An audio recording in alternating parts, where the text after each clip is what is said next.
two of our elements are ready. Now we should put them together. Let's create a new composition. This time I'm not going to use this custom size.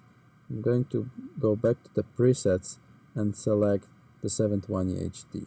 Well, let's actually rename it to clock together. Click OK. I'm going to just increase the size of my comp window to fit. Let's put in the face. I'm going to use the shortcut again. That way I know that the face will be right in the middle of my composition. So I select the clock face and command / will place it in the middle.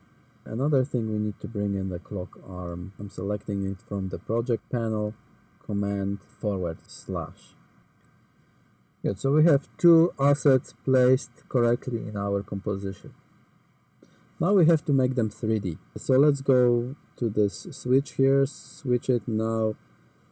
There's a little cube, and some of them, my students call it a sugar cube.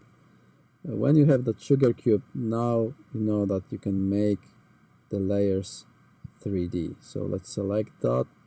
Now we have to just reposition them so they start to create the shape we want. The only thing that we need to do is just to change the rotation of the clock face.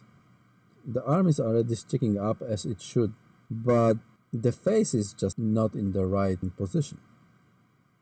So let's focus on that face. I'm going to go down.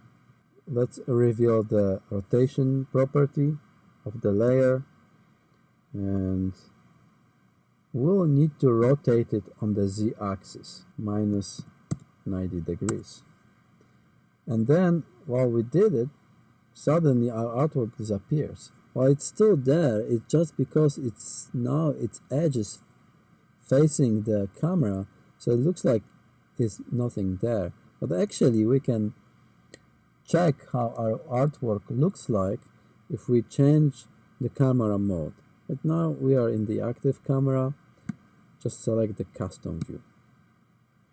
Now we start to see, yep, this is more or less the shape that we are looking for.